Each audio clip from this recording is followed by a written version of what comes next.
Hello friends, welcome to BCS वाला. आज आपल्याला पाहायचं आहे एनएफए. मागच्या सेशन मध्ये आपण पाहिलं होतं डीएफए. सो फर्स्टली डिस्कस करूया difference between DFA and NFA. दोघांमध्ये काय चेंज आहे की ज्यासाठी आपल्याला एनएफए यूज करायचा आहे. So DFA means non deterministic finite automata and NFA means DFA means deterministic finite automata and NFA means non-deterministic finite automata. आता दोघांमध्ये मेन डिफरन्स काय तो नीट समजून घ्या.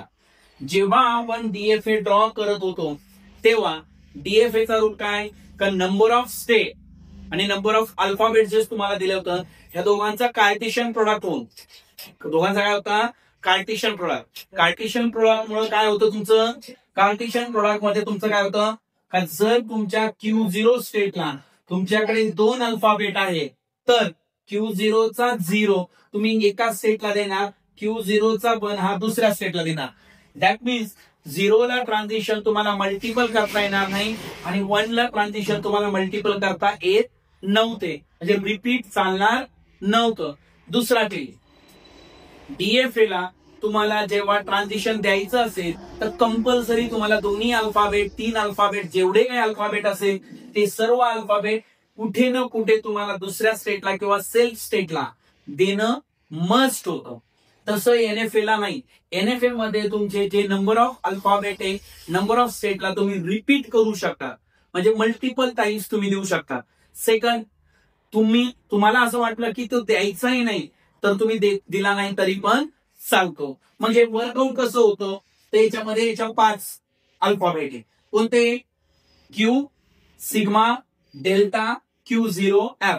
मग आता क्यू आपण डीएफए च्या वेळेस पाहिलं होतं. Q means set of finite state, म्हणजे काय नंबर ऑफ स्टेट किती आहे.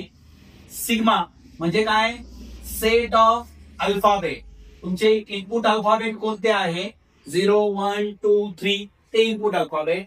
आता इथे काय येणार आहे डेल्टा.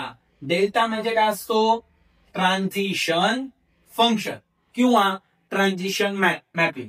नॉर्मली डीएफए मध्ये डेल्टाची ट्रान्झिशन मॅपिंग काय असते क्यू कार्टेशियन प्रोडक्ट अल्फाबेट, म्हणजे जेवढ्या स्टेट तेवढ्या अल्फाबेटला तुम्हाला काय द्यावं लागतं ट्रान्झिशन द्यावं लागतं आणि त्यांचा काय असतो कार्टेशियन प्रोडक्ट. कसा असतो डीएफए मध्ये. आणि एनएफए मध्ये काय बदल होतो ते पाहूया. डीएफए मध्ये सपोज तुमच्या स्टेट आहे Q0, Q1, Q2 आणि अल्फाबेट आहे ए आणि बी. तर तुम्हाला स्टेट काय करावं लागते Q0 A, Q0 B, Q1 A, Q1 B, Q2 A, Q2 B. म्हणजेच काय तुम्हाला काय करावं लागतं नंबर ऑफ स्टेटचं कार्टेशियन प्रोडक्ट कोणाबरोबर करावं लागतं इनपुट अल्फाबेटवर. तुम्ही त्यामध्ये काय करू शकत नाही रिपिटेशन करू शकत नाही किंवा नल ठेवता येणार नाही. बट एनएफएच्या केसमध्ये नॉन डिटर्मिनिस्टिक फायनाइट ऑटोमेटा मध्ये तसं नसतं. त्यामध्ये काय असतं का तुम्हाला कार्टेशियन प्रोडक्ट करायचा आहे पण तुमचा जो अल्फाबेट असणार आहे ए बी असेल 0, 1 असेल व्हॉटएव्हर जो कोणताही अल्फाबेट असेल तो तुम्ही एकदा देऊ शकता, मल्टिपल टाइम देऊ शकता किंवा नल म्हणजे 5 सुद्धा ठेवू शकता. म्हणजेच काय का माझा Q0 चा ए मी Q1 ला पण दिला, ए Q2 ला पण दिला, ए Q3 ला पण देऊ शकतो, सेल्फला पण देऊ शकतो किंवा मी तो काय ठेवू शकतो 5 सुद्धा ठेवू शकतो. डिपेंड मी कसं ट्रान्झिशन घेतो. तसं डीएफएच्या केस मध्ये चालत नाही. डीएफएच्या केस मध्ये तुम्हाला एक अल्फाबेट एकदाच देता येतो आणि तो सुद्धा रिपीट करता येत नाही आणि तो तुम्हाला देणं मस्ट आहे. तो तुम्हाला एम्प्टी सुद्धा ठेवता येत नाही. मग यामध्ये नंबर ऑफ ट्रान्झिशन किती होते हे कसं कळणार आपण एक डेमो एक्झाम्पल वरून ते पाहूया. कसे ट्रान्झिशन होते. सो ट्रान्झिशन किती होते पहा कसं ओळखणार. सो एनएफएच्या केसमध्ये नंबर ऑफ ट्रान्झिशन्स डिपेंड आहे 2 स्टेट. म्हणजेच काय सपोज माझ्याकडे आहे Q0, Q1, Q2 म्हणजे माझ्याकडे येणार 3 स्टेट आहे तर नंबर ऑफ ट्रान्झिशन्स येणार माझे 8. मग या ट्रान्झिशन कोणती येते तर पहा, पहिलं असेल माझं फाय म्हणजे नल, कोणालाच दिला नाही. दुसरा आहे माझं sale Q0 Q1 Q. Next काय ना Q0 Q1 Q0 Q1 Q0 Q2 Q0 Q2, नंतर येणार Q1 Q2 Q1 Q2 आणि नेक्स्ट कोण येणार Q0 Q1 Q2 Q0 Q1 Q2. हे बघा 1 2 3 4 5 6 7 8.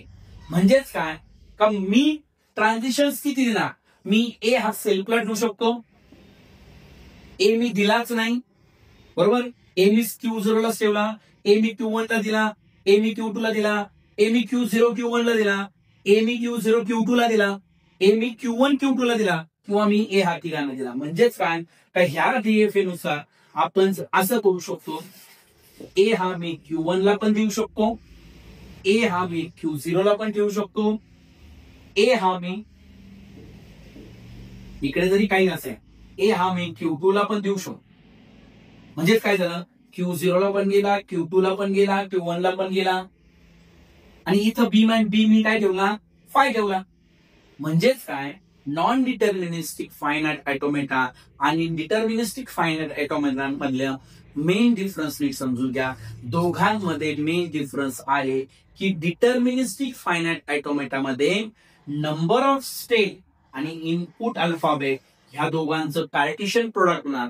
म्हणजेच काय जी स्टेट तुम्ही दिलेली आहे त्याला तो अल्फाबेट देणं मस्ट आहे, त्याला तुम्ही एम्प्टी देऊ शकत नाही आणि त्याला मल्टिपल चॉईस तुम्ही देता येणार नाही. तुमच्याकडे एकच चॉईस असेल, रादर ती Q1 असेल किंवा Q2 असेल किंवा सेल्फ असेल, तिघांना मल्टिपल देता येणार नाही. बट इन एनएफएच्या केसमध्ये तुम्हाला पार्टिशन प्रोडक्ट घ्यायचाच आहे, बट तुमच्याकडे चॉईस काय असणार आहे, मल्टिपल चॉईस असणार आहे. मल्टिपल चॉईस म्हणजे काय का तुम्ही सेल्फला ठेवू शकता, मल्टिपल याला पण चॉईस घेऊ शकतात, म्हणजे रिपिटेशन पण करू शकता, किंवा तुम्ही फाय सुद्धा ठेवू शकता. हे झालं त्याचं डेल्टा फंक्शन. Q0 म्हणजे तुमची इनिशियल स्टेट, F मीन्स तुमची final state. As compare to DFA NFA काढणं सोपं आहे. का सोपं आहे? बिकॉज तुमचे ट्रान्झिशन देताना तुम्हाला मस्ट नाहीये द्यायचं की नाही द्यायचं. ओके, सो सर्वांना क्लिअर झालं. NFA Q state, sigma is alphabet, delta transition function means तुमच्याकडे मल्टिपल चॉईस आहे, तुम्हाला मल्टिपल चॉईस द्यायचा आहे किंवा नल ठेवायचा आहे. रिपिटेशन तुम्ही करू शकता, रिपिटेशन अलाउड आहे एनएफए मध्ये, डीएफए मध्ये अलाउड नाही. Q0 initial state, F is a final state. Okay, so next session मध्ये आपण काय करूया, एनएफए चे एक एक्झाम्पल्स घेऊन त्याला आपण काय करूया, डिस्क्राईब करूया. ओके, तुम्हाला व्हिडिओ आवडला असेल तर चॅनलला सबस्क्राईब करा, लाईक करा, शेअर करा, आणि जर तुम्हाला मागचे डीएफए मध्ये काही नवीन डीएफए पाहिजे असेल तर कमेंट्स करा, त्या डीएफए चे आपण काय करू, व्हिडिओ अपलोड करू. Okay, thank you so much, good bye.